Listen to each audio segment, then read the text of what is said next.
All right, so the question that was asked on the Q&A was, what should I do for the first 3 days following a minor muscle injury? And I'm going to start with the caveat that I am not a medical doctor. I'm not a physical therapist. These are just going to be the things that I would do for me if I were having what I believed to be something that is not more serious, hence minor muscle injury. All right, so first things first. Immediately, I'm going to kinesiotape it. It is my belief, based on what I've read, what I've researched, and what I have experienced, that kinesiotape works really well for one thing: lymphatic drainage. And when you have an injury, you're going to have swelling. So if I can not stop the inflammatory process, but make the process of getting rid of the inflammation that much more efficient, that seems like a good thing. I like to think of most of the work that I do as being strategically lazy. If I can make something work better so that I have to do less, or I do just as much in less time, that makes sense to me. Number two, I need to immediately figure out what kind of movement can I tolerate. So on a scale from 1 to 10, with 10 being the most pain you've ever felt, the movement that you do for the area that's been injured, I like to try to keep it under a 4. So you have to figure out, and it's not like, oh, I can handle it. Because look, what I have read and what I've researched that happens in that area, I'm not a neurologist, I can't speak to this professionally, but what I've been taught is that in instances where you have pain, the neurological activation decreases for that muscle, because the body is trying to prevent overactivation of an injured area and therefore create further injury. So if they can decrease the amount of neurological activation to it, basically it decreases the electricity. We just turn the knob down. So what happens, like if we want to have that movement, because you're like, nope, I'm doing squats, it's going to engage other areas. It's going to over-engage other areas to compensate. Now, more than likely, that over-engagement is not going to lead to the same movement. There's going to be a compensation that you see, and if you do it for long enough, you're going to maintain that compensation, and now you have a change in your entire movement pattern. Now, that will probably take more than 3 days, but the process can start there. So why? Just figure out what movement you can do, because the movement itself is going to increase blood flow.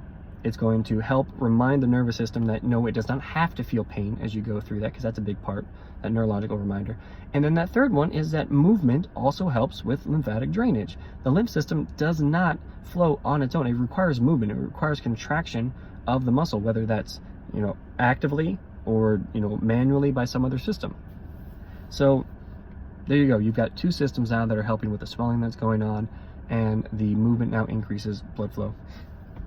Number 3, massage. What really bothers me when people say that you cannot get massage following an injury is that they have immediately let me know about their lack of education when it comes to massage. I'm not going to pretend that I know everything there is to know about massage therapy, but I can tell you this: one of the first things that happens instinctively when we have an injury, you grab it. Why? That's passive massage. That's hands-on. What happens is that increased pressure, the larger surface area, decreases the neurological pain stimulus. That's just science. We do it ourselves. And if you have someone who is trained in massage therapy, guess what? They can increase lymphatic drainage. They can decrease the pain stimulus that's going on there. They can passively take you through a range of motion, and they can also increase blood flow. What did the exercise do? All of it. And one of the other things that I just mentioned right there, number 2, that gets used against massage at the wrong times and then gets completely disregarded at the right times, is that it works really well as an analgesic, as a painkiller. And often people will say, well, if you get a massage, you just feel better, not actually better. And in this instance, yeah, that's exactly what you want. Because it's not like taking some ibuprofen, feeling better, and then going and doing the exercise you weren't supposed to be doing anyway because you're still injured. It's, we've already figured out what movement you can do with that number 2. You figured out how to do it at a 4 or less. And now doing that exercise, you feel even less pain, which means that you're more enticed to keep doing it. There's not that feeling of aggravation that's a deterrent to keep it consistent. So that's a win-win. There's no reason to use that idea. Well, you just feel better. Yeah, you fucking feel better because you're supposed to. Anyway, and then number 4 is that you immediately have to figure out what your change of programming is. So assuming that we're working with an athlete, you would want to look at the next 6 weeks, because the tissue damage will take roughly 6 weeks to 100% heal. Now that's not linear. If you're doing the proper work, you can, make that process much more expedient, where like you jump up in say a week, 2 weeks, like 80%. And then you just have to make sure that you're being smart for the last, 3 or 4 weeks to where you get yourself back up to fully functional to where you were before. And I've talked about this. Like, this is just a process of lateralizing. Like, you take your strength program. All right, how do I get that principle from that? Like, if I want to do squats, but, I've hurt some part of me and I can't go through that motion. Well, I need to build, lower body strength in these particular muscle groups. I need to figure out how do I get a similar load, similar volume, similar intensity to the extent that my pain allows me, my injury allows me, with where I am in the recovery process, because that's going to change from week to week. And how do I get that without aggravating? And so I maintain my goals. I don't fall off very much. And if I do fall off, it's, nothing that can't be, caught back up relatively quickly once I'm fully healed. And that's it. Like, you want to sit down with someone and figure that out. Like, you would want to sit down with a practitioner and say, all right, this is how long it's going to take. We're going to sit down with your coach as well, and we're going to have a nice little, 3-person conversation where we're figuring out, what are you feeling? What do they need? How do we get there? Where are they now?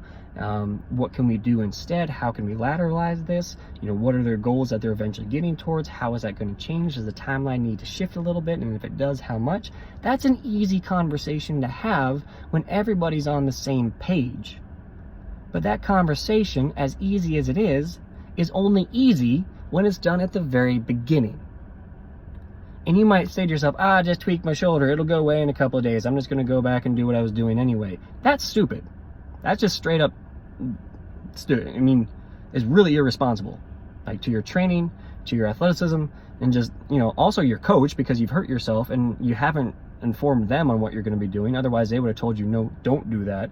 You need to go talk to somebody like myself or a physical therapist or a chiropractor so that they can get you a modified program for the next couple of weeks. And now you've put yourself in a position where that small muscle tweak, the shoulder tweak, which probably was nothing that couldn't have been handled in a couple of days, is going to be compounded slowly but surely because of your lack of communication and your determination to not change your programming. And that change of programming, or the lack of change of programming, made that tweak that much worse. So I know I'm going on a bit of a rant about the whole thing. So sum it up. Number 1, KT tape. Number 2, you got to figure out what your 1 to 4 is for the exercise. Number 3, you should be getting some kind of soft tissue work. And if you're not sure how to do it yourself or what modalities you can do, you need to go talk to someone like me who can help you out and figure that out or do it for you. And then number 4 is you have to change your programming. That has to be a conversation that happens between you, your coach, and the practitioner. That's easy to do, but it's got to happen right away.